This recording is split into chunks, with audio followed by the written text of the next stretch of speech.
Great evening, students. I hope you all are fine at your place.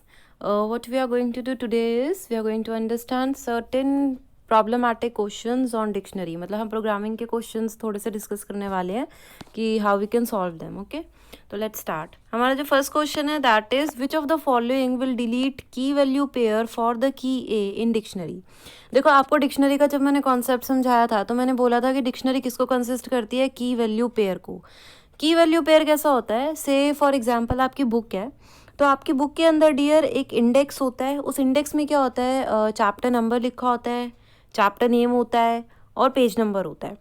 से आपको किसी chapter का page number पता करना है कि वो पर्टिकुलर चैप्टर किस पेज नंबर पे है.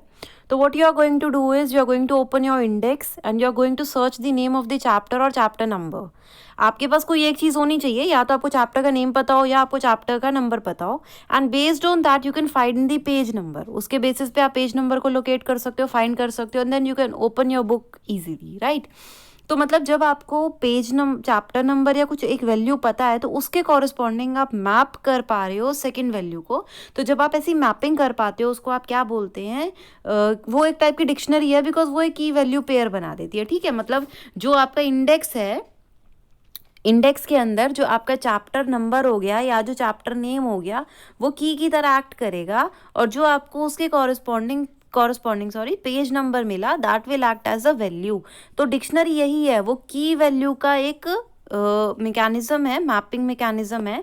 अगर आपके पास की है तो आप बता सकते हो कि भाई कॉरस्पॉन्डिंग वैल्यू क्या होगी. तो वही आपकी डिक्शनरी थी. डिक्शनरी मैंने आपको बोला था कर्ली जो ब्रैकेट्स होते हैं उनकी हेल्प से बनती है. एंड अगर आप अब इस डेटा की देखें फॉर्मेशन को, सबसे पहले मैंने लेफ्ट हैंड साइड पे क्या लिखा है, डी आई क्या है, एक डिक्शनरी का नेम है. आपको पता ही है, जब भी हम कोई लिस्ट बनाते हैं, हम कोई स्ट्रिंग बनाते हैं, इवन कोई हम नंबर में टप्पल बना रहे थे, क्या टप्पल हमने अभी तक डिस्कस नहीं करे हैं, तो हम क्या करते हैं लेफ्ट हैंड साइड पे हमेशा एक वेरिएबल नेम देते हैं, उसके बाद इक्वल टू लिखते हैं, और उसके बाद हम राइट हैंड साइड पे अपनी वैल्यूज़ को डाल देते हैं, चाहे हम लिस्ट फॉर्म में डालें, चाहे हम स्ट्रिंग फॉर्म में डालें, न्यूमेरिक फॉर्म में डालें, या फिर ये जो अब का हम केस कर रहे हैं डिक्शनरी फॉर्म में डालें. तो जो भी राइट हैंड साइड पे हमने डेटा कलेक्ट किया है सीक्वेंस फॉर्म में, वो किसके अंदर चला जाएगा, लेफ्ट हैंड साइड वाले वेरिएबल नेम में.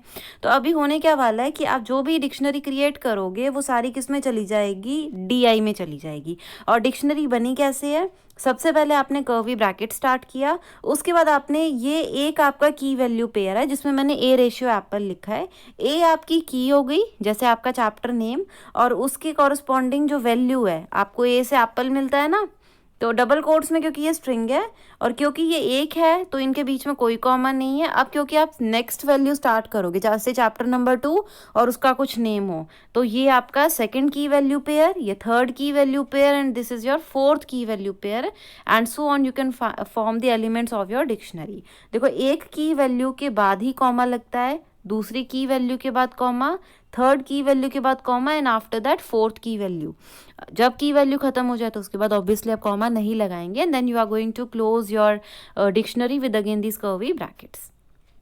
खैर हमारा क्वेश्चन डिक्शनरी नहीं है कि व्हाट इज डिक्शनरी, ये मैंने आपको ओवरव्यू दे दिया है कि आपको जब इंडेक्स, देखो इसको आप ऐसे भी ले सकते हो कि जैसे लिस्ट के अंदर था, लिस्ट के अंदर तुमको मान लो कोई 10 20 30 ऐसे आपको डेटा दिया होता था, तो आप क्या करते थे, उसकी इंडेक्सिंग कर लिया करते थे. और मान लो इसका नाम एल है, तो अगर मैं आपसे पूछूं एल ऑफ 2 पे क्या है, तो यू यूज टू से एल ऑफ 2 पे तो भाई 30 है. तो आपको इंडेक्स पता होता था और आप उसकी वैल्यू बता देते थे. तो अब बस उस इंडेक्सिंग की जगह क्या है, आपकी की है. अगर मैं बोलूँ डी आई के सी में क्या है, तो आप बोलोगे भाई डी आई के सी में तो कैट है, तो मतलब वैल्यू क्या हो गई, कैट, और कहाँ पे है, सी में. तो बेसिकली डिक्शनरी के अंदर की क्या है, जो आपकी नॉर्मल एक स्ट्रिंग और लिस्ट के अंदर जो इंडेक्स था वही आपकी की बन जाती है किसमें, एक डिक्शनरी में. तो आई होप आपका अंडरस्टैंड हुआ होगा इसका कॉन्सेप्ट. तो वो बोलता है which of the following will delete की वैल्यू पेयर फॉर की ए इन द डिक्शनरी. वो बोलता है कि चार कोड दे रखे हैं, इनमें से वो कौन सा कोड है जो इस ए की के कॉरस्पॉन्डिंग जो भी डेटा है, ए के कॉरस्पॉन्डिंग तो एप्पल ही है, तो जो उसको डिलीट कर देगा, ठीक है, वो इसको डिलीट कर दे, तो कौन से वाला कोड इसको डिलीट कर सकता है. देखो, डिलीशन का जो सिंटेक्स है, आपको सिंटेक्स पता होना चाहिए, और कोई तरीका नहीं है इस क्वेश्चन को करने का. तो सिंटेक्स ये बोलता है कि सबसे पहले जो कीवर्ड आप यूज़ करेंगे वो डेल होगा, डिलीट तो होगा ही नहीं. ठीक है। डिलीट के बाद अंडरस्कोर, या ये तीनों सिंटेक्स ही गलत है एक्चुअली। तो जो सिंटेक्स है वो ये बोलता है कि सबसे पहले आपको डिलीट कीवर्ड यूज करना है, उसके बाद आपको जो आपकी डिक्शनरी है उसका नेम लिखना है, उसके बाद आपको ब्रैकेट स्टार्ट करना है और की देनी है कि भाई ए। तो बेसिकली मैं ये बोल रही हूँ कि डिलीट कर दो DI के अंदर जो ए है, तो ए की कॉरस्पॉन्डिंग जो डेटा है वो ऑटोमेटिकली डिलीट हो जाएगा। इसलिए जो आपका आंसर ए है वही आपका ऑप्शन ए है, that is your correct answer. क्योंकि इसका सिंटेक्स ये बोलता है डेल वर्ड लिखना है, फिर डिक्शनरी का नेम लिखना है और फिर आपको की लिखनी है, तो ऑटोमेटिकली वो पूरा की वैल्यू पेयर आपका डिलीट हो जाएगा। नेक्स्ट क्वेश्चन बोलता है what is the output of the following code. आपने क्या किया है, एक एम्प्लॉय नाम की डिक्शनरी बनाई और उस एम्प्लॉय डिक्शनरी में आपने क्या करा है, सैलरी बताई 1000 है, डिपार्टमेंट बताया सेल्स है, एज बताई 24 है, नेम आपने बोला जॉन है। ठीक है, आपने 4 वैल्यू स्पेसिफाई कर दी। अब मैंने बोला एम्प्लॉय डॉट कीज, एम्प्लॉय क्या है, एम्प्लॉय आपका नाम है किसका, इस डिक्शनरी का। आपने बोला एम्प्लॉयज की बताओ, तो की तो आपको पता ही है क्या है, की ये है ना सैलरी डिपार्टमेंट, जो पहले वाले इंडेक्स है, इंडेक्सेस आर योर कीज। तो एम्प्लॉय की कीज बता दो, तो कीज तो यही है सैलरी डिपार्टमेंट एज और नेम। तो सैलरी डिपार्टमेंट एज नेम आ गई लिस्ट फॉर्म में आपके पास एज एन आंसर। ठीक है, अगला मैंने बोल दिया एम्प्लॉय डॉट वैल्यू, एम्प्लॉय की वैल्यू बताओ। तो वैल्यू क्या थी, जो आगे की वैल्यू पेयर बोलती हूँ ना मैं हमेशा, तो ये जो 1000 सेल 24 और जॉन है ये आपकी वैल्यूज हैं। तो आप आउटपुट में देखो 1000 सेल 24 एंड जॉन आपके पास क्या आ गई as your values. Next question है what is the output of the following code. मैंने कोड लिखा है अगेन, इसमें मैंने क्या करा है, मैंने एक एम्प्लॉय नाम का डिक्शनरी बनाई है जिसमें मैंने नेम में जॉन डाला है, सैलरी में 10,000 डाला है और एज में 24 डाला है। ठीक है, ये तो यहाँ तक तो डिक्शनरी बनी। अब मैंने बोला कि एम्प्लॉय की आइटम्स, ठीक है, एम्प्लॉय का आइटम्स मेरे को सारा बता दो और वो जो भी निकल कर आए वो किस में चला जाए, माई लिस्ट में चला जाए। और फिर मैंने बोला कि जो आपका माई लिस्ट के अंदर सारा जो भी आइटम है इसके अंदर चला गया। अब क्वेश्चन आता है आइटम का मतलब क्या है, तो आइटम का मतलब होता है कि जो पूरा कंप्लीट की वैल्यू पेयर है ना डिक्शनरी का वो उठ के चला जाए। कीज से सिर्फ कीज निकल रही थी, वैल्यू से सिर्फ वैल्यूज निकल के आ रही थी, लेकिन आइटम जो है आइटम्स बोलता है कि भाई जो पूरा कंप्लीट की वैल्यू पेयर है वो निकल के आए, वो उठ के आ जाए और उसके अंदर चला जाए। और क्योंकि मैंने पूरे एम्प्लॉयज के लिए ही बोल दिया है तो जितने भी की वैल्यूज पेयर थे आपके 3 थे वो किस में चले गए, माई लिस्ट में। अब मैंने फॉर लूप लगाया और मैंने बोला for x in my list, वो क्या करे एक्स को प्रिंट कराता रहे। तो एक्स के अंदर सबसे पहले क्या आ जाएगा, पहला की वैल्यू पेयर, ठीक है, फिर एक्स के अंदर फिर उसको प्रिंट करा देगा, फिर एक्स के अंदर क्या आ जाएगा, दूसरा की वैल्यू पेयर, और फिर एक्स के अंदर क्या आ जाएगा, तीसरा की वैल्यू पेयर। तो वो तीनों की वैल्यूज को प्रिंट करा देगा। लेकिन अगर आप आउटपुट देखें तो आउटपुट में पहले नेम, फिर सैलरी और फिर एज, इस ऑर्डर में आपका आंसर नहीं आ रहा है। तो इसका ये आप हमेशा याद रखेंगे बेटे कि जो आपका ये कौन होता है, ये डिक्शनरी होती है, डिक्शनरी में ये कंपलसरी नहीं है, बाकी सब में तो कंपलसरी है, सीक्वेंशियल ही होता है। डिक्शनरी में ये कंपलसरी नहीं है कि जिस ऑर्डर में आपने उसको डेटा दिया था उसी ऑर्डर में वो आपको आउटपुट प्रोवाइड करे। वो डेटा सारा उठाएगा, डेटा फाइंड भी सारा करेगा, लेकिन वो ये हो सकता है कि पहले वो इसको रीड कर ले और फिर बाद में आपके वो फर्स्ट नंबर के एलिमेंट को रीड करे। तो ये पॉसिबिलिटी रहती है डिक्शनरी के अंदर कि जिस ऑर्डर में आप उसको इनपुट देते हो, जिस और सीक्वेंस में आप उसको वैल्यूज़ प्रोवाइड करते हो, उस सीक्वेंस में वो वैल्यूज़ को आपको आउटपुट में शो ना करे, वो सीक्वेंस या ऑर्डर को चेंज कर दे। ठीक है, और दूसरी चीज़ आपको मैंने यहाँ लिखा हुआ है एक word tuple form. Tuple form का मतलब ये है बच्चे कि जो आपका आउटपुट आ रहा है, आप देखो लिस्ट फॉर्म में नहीं आ रहा है, वो ब्रैकेट्स में आ रहा है 3 बार। तो ये जो फॉर्म होती है ना फॉर्मेशन लिखने की, ये ट्यूपल की होती है। ठीक है, तो ये आपको ध्यान रखना है। नेक्स्ट आता है what will be the output of the following Python code. अब आपको एक मैंने इनके ना केसेस ही बना दिए थे ताकि आपको ज़्यादा अच्छे से समझ में आए। मैंने एक डिक्शनरी बनाई X20 Y4 एंड Z6, फिर मैंने एक स्ट्रिंग ली STR1 और उसमें कुछ नहीं है, डबल कोट्स के बीच में अगर कुछ नहीं है तो मतलब खाली है वो फिलहाल। ठीक है, है पर खाली है, क्योंकि आपको पता है कि पाइथन में जब तक आप कोई वैल्यू नहीं डालोगे ना तो वो वेरिएबल बनता नहीं है। तो ये खाली है इसलिए मेरे को डालना पड़ा कुछ, और मैंने क्या डाला, मैंने कुछ नहीं डाला। बेसिकली इसका मतलब ये है, पर ये बन गया। अब मेमोरी के अंदर STR1 नाम का एक मेमोरी लोकेशन है STR1 जिसके अंदर कुछ नहीं है, ब्लैंक है वो। अब मैंने फॉर लूप लगाया, मैंने क्या बोला कि भाई आई इन D1 का मतलब अच्छा देखो, फॉर लूप में पहले भी हम ऊपर यूज़ कर चुके हैं, अब मैं और ढंग से समझाती हूँ। फॉर आई इन D1 का मतलब देखो, आपको लूप्स तो मैंने अच्छे से सिखा दिए थे। अब इसका मतलब क्या है कि D1 तो इतना सारा है, तो जब मैंने बोला, अब आपको पता है कि जो आई है वो तो एक एक वैल्यू उठाता है, रेंज फंक्शन में तो हमको पता है कि वो एक एक वैल्यू उठा लेता है, वो हमको करनी आती है। अब डिक्शनरी से कैसे उठाएगा?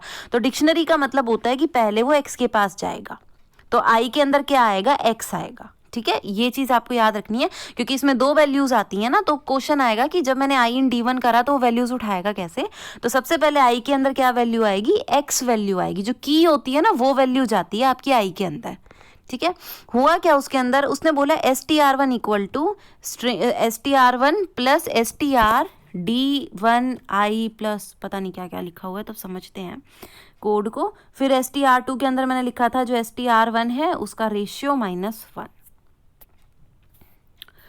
तो इसको हम थोड़ा सा छोटा कर लेते हैं तो हमें जल्दी समझ में आएगा। देखो मैंने इसमें क्या करा है, अब मेरे को कोड और वो दो इकट्ठे दिख रहे हैं। सबसे पहले मैंने एक वेरिएबल बनाया STR1 और उसको मैंने क्या कर दिया? ब्लैंक कर दिया। ठीक है, तो STR1 मेरा ब्लैंक है, एक वेरिएबल है मेमोरी के अंदर जिसके अंदर कुछ नहीं है। फिर मैंने फॉर लूप लगाया, फॉर लूप में मैंने बोला आई इन D1, तो मैंने बोला सबसे पहले आई के अंदर क्या वैल्यू जाएगी? एक्स वैल्यू जाएगी, तो आई के अंदर एक्स चला गया। अब क्योंकि मैंने आपको फॉर लूप में क्या बता रखा है कि जब वैल्यू चली गई उसका मतलब उसके पास एक टोकन आ गया कि अब मेरा लूप रन कर सकता है। तो क्योंकि इसके पास कुछ तो आ गया, तो फॉर लूप की जो स्टेटमेंट्स है वो एलिजिबल हो गई कि वो रन कर सकती हैं। तो पहली वाली क्या कहती है आपको? तो यहाँ पे मैंने फर्स्ट केस रन कर रखा है, वो बोलता है कि STR1 के अंदर क्या हो? STR1 plus. तो देखो जो पहला STR1 है उसके अंदर क्या वैल्यू जाएगी? कुछ भी नहीं, कुछ भी नहीं है, तो मैंने यहाँ कुछ भी नहीं डाल दिया। उसके बाद मैंने बोला STR D1I, तो STR D1 का आई के अंदर x था तो D1 का x, तो मैं पहले अंदर वाले को सॉल्व करती हूँ D1 का x, तो D1 के x में क्या है? 20 है। देखो ना D1 के x वाली की में क्या है? 20 तो है। तो बेसिकली इसका मतलब क्या हुआ कि कुछ भी नहीं प्लस 20। अब देखो ये बाहर वाला STR क्या कर रहा है? ये बाहर वाला STR स्ट्रिंग फंक्शन है, जैसे आपने फ्लोट फंक्शन पढ़ा है, इंट फंक्शन पढ़ा है, ये कन्वर्ट कर देते हैं ना, तो उसी ढंग से आपका जो STR फंक्शन है ये कन्वर्ट कर रहा है नंबर को स्ट्रिंग में, ताकि जब आप ऐड करो तो कॉन्कैटिनेशन ऑपरेटर हो, ना कि एडिशन ऑपरेटर। ये सब हम डिस्कस कर चुके हैं ना कि स्ट्रिंग में कन्वर्ट हो जाएगा तो 5 + 4 भी 554 बनेगा, 9 नहीं बनेगा। तो मैं क्या कर रही हूँ, क्योंकि मेरे पास यहाँ 24 और 6 वैल्यूज फॉर्म में है, तो मैं STR से इसको स्ट्रिंग में कन्वर्ट कर रही हूँ। तो अभी जो मेरे पास ये 20 है ये स्ट्रिंग फॉर्म में है, और बाद में भी प्लस में डबल कोट्स है, डबल कोट्स में कुछ भी नहीं है, तो भाई खाली रहो। तो मतलब STR1 के अंदर क्या आया? कुछ भी नहीं प्लस 20 प्लस कुछ भी नहीं, तो आंसर में 21 आ गया। अब चलते हैं STR2 में। STR2 क्या बोलता है? STR1 double quotes -1। देखो ये मैंने अब आपको स्लाइसिंग ऑपरेशन सिखा रखा है लिस्ट का, तो उस लिस्ट का जो स्लाइसिंग ऑपरेशन है वो क्या बोलता है? स्टार्ट वैल्यू और एंड वैल्यू, दो ही चीजें बताता है ना, और अगर एक और रेशियो हो जाता तो उसके बाद इंक्रीमेंट या डिक्रीमेंट ऑपरेटर। तो इसका मतलब क्या हो रहा है कि स्टार्ट वैल्यू उसने आपको कुछ बताई नहीं, और एंडिंग वैल्यू उसने बोला -1, और एंडिंग वैल्यू को तो हम वैसे भी इंक्लूड नहीं करते। तो अब देखो अगर मैं इस 20 को, क्योंकि ये बोल रहा है कि ये किसके ऊपर होगा? STR1 के ऊपर होगा, तो मैंने STR1 को लिया। STR1 क्या है आपका? 20। अब 20 के ऊपर आपका डियर क्या बना? फॉरवर्ड इंडेक्सिंग करे तो 0 1, उल्टे इंडेक्सिंग करे तो -1 और -2, तो स्टार्टिंग वैल्यू तो आपकी 0 से हुई।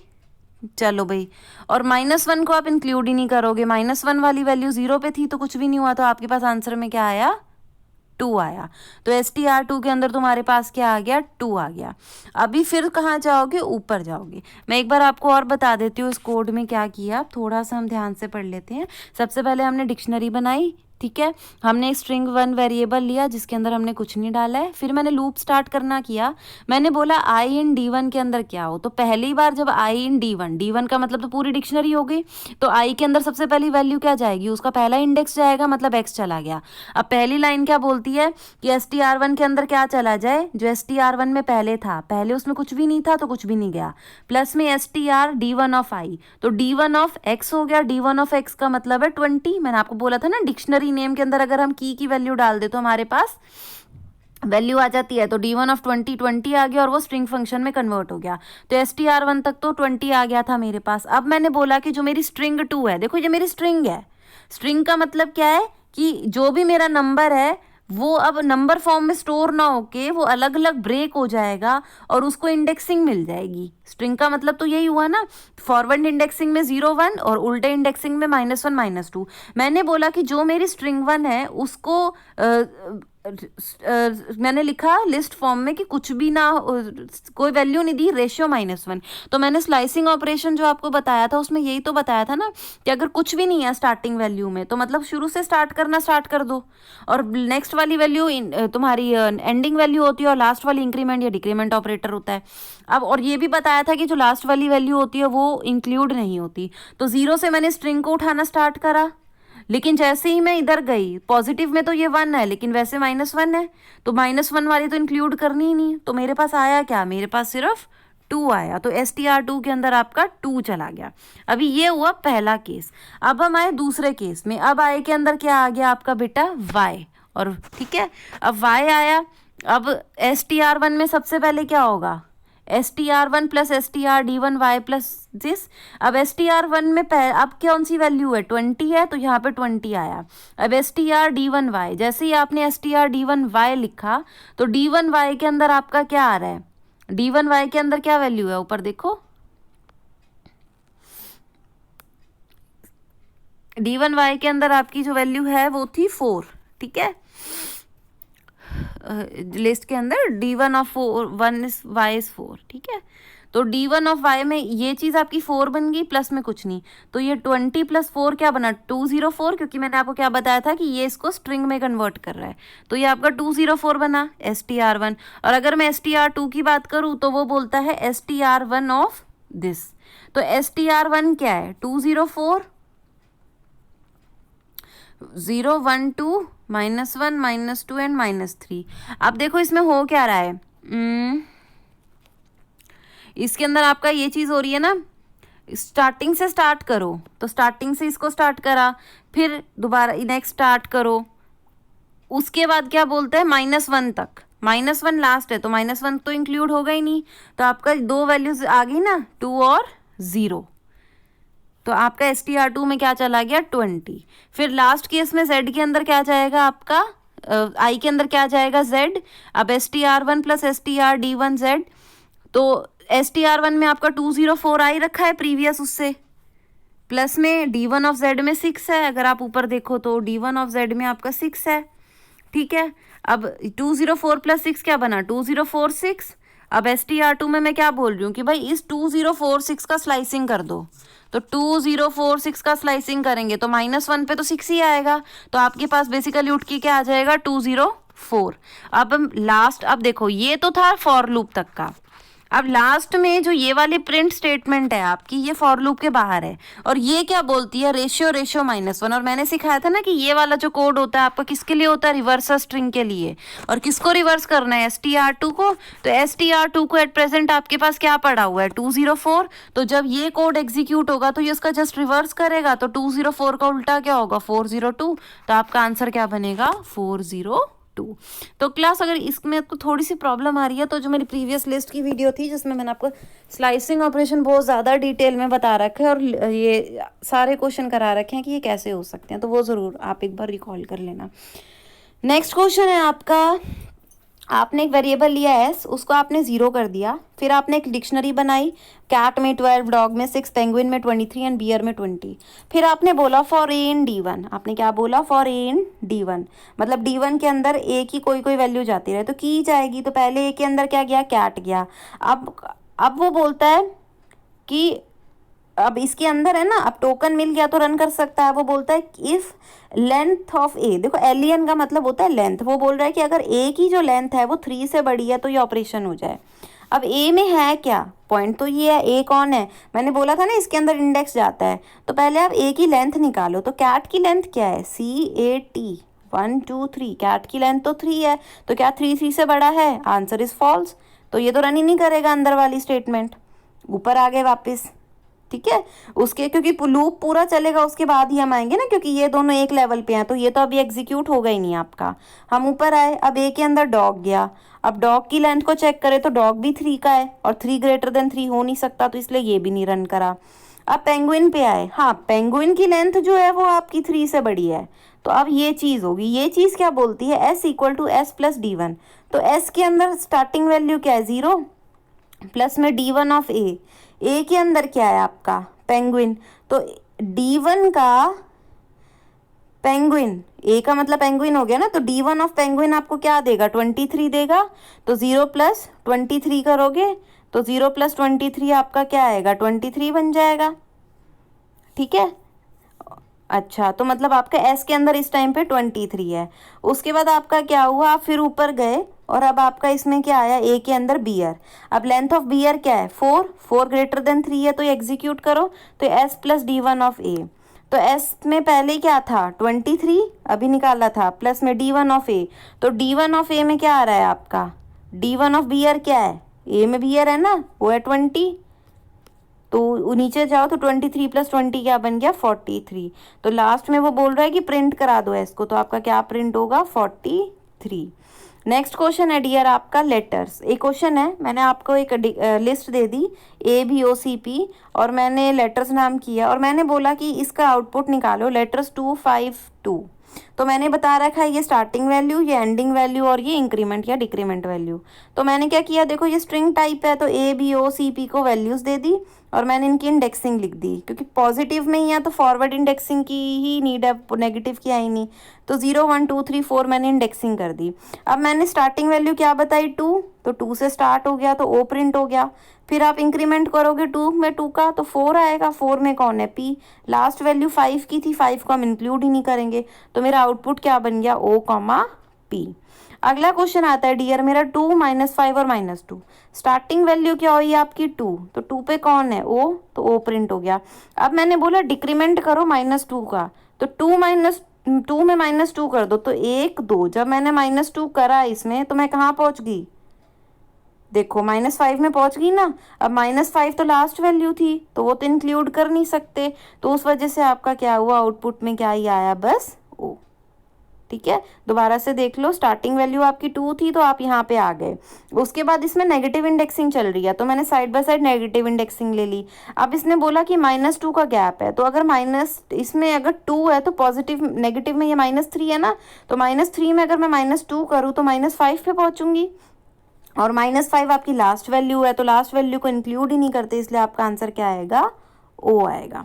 नेक्स्ट है बेटा मान लो आपका A आपका 0 है एक वेरिएबल, फिर मैंने कुछ कोड लिखा, कोड क्या लिखा है, फॉर I इन रेंज 4,8 अगर I modulus 2 double equal to 0 है तो A प्लस I कर दो। अब देखो बच्चे इसमें क्या हो रहा है, देखो इसमें आपका क्या हो रहा है, आपने A को 0 ले लिया, अब मैंने बोला फॉर I इन रेंज, तो देखो जब मैंने 4,8 की रेंज बनाई तो उसका मतलब 4 5 6 7 हो गया पहली बात, तो 8 को तो हम इंक्लूड नहीं करेंगे, तो मैंने I की वैल्यूज़ निकाल ली। फिर मैंने बोला I मॉड्यूलस 2 हो जाए तो A equal to A plus I और प्रिंट, मैंने कोड यहीं लिख दिया था, ठीक है। तो अब देखो बस मैंने यहाँ पे रेंज निकाली थी, बाकी कोड सेम है।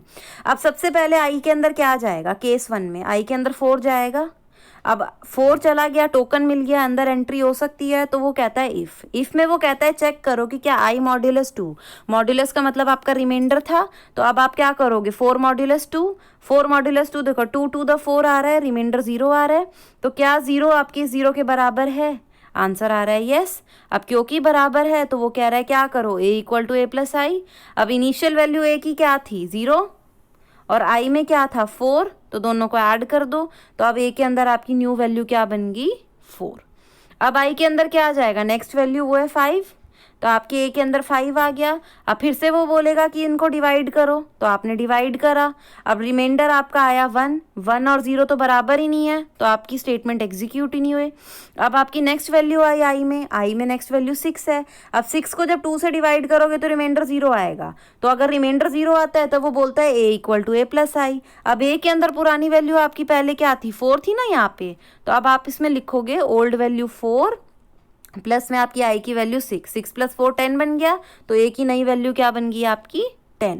अब नेक्स्ट केस के लिए I की वैल्यू क्या आई 7, अब 7 को 2 से डिवाइड करोगे तो आएगा ही नहीं कुछ, तो अब तुम I को प्रिंट करा दो, क्योंकि आगे कुछ है ही नहीं 7 के बाद, 7 तक ही थी ना हमारी लिस्ट, तो बस अब आप प्रिंट करा दो, तो आपके A के अंदर क्या आ रहा है 10 आ रहा है।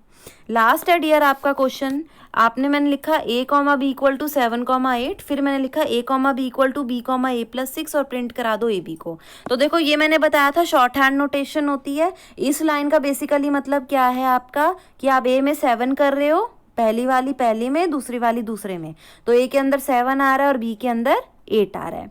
फिर इसने क्या बोला कि अब क्या हो, a के अंदर b चला जाए, तो a के अंदर b, तो b के अंदर क्या था 8 था, तो आप a के अंदर b को डाल दो, b के अंदर 8 था तो a के अंदर 8 आ गया।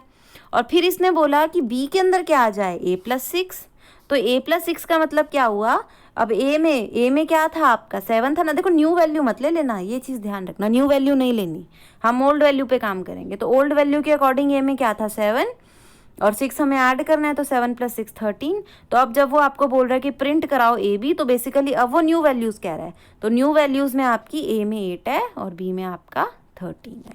तो बेसिकली ये क्वेश्चन मैंने आपको इसलिए कराया है कि वेरिएबल हम मेनली अभी तक जितने कोडिंग करी थी ये भी करे थे, बट कुछ क्वेश्चंस में हम क्या कर रहे थे, अलग अलग उसमें लाइंस में वेरिएबल की वैल्यू लेते थे। ये आपकी शॉर्ट हैंड नोटेशन होती है जिसमें आप एक ही लाइन में, स्पेशल ओनली इन पाइथन, बाकी लैंग्वेजेस में नहीं, आप एक ही लाइन के अंदर कितने भी वेरिएबल्स को वैल्यूज प्रोवाइड कर सकते हो।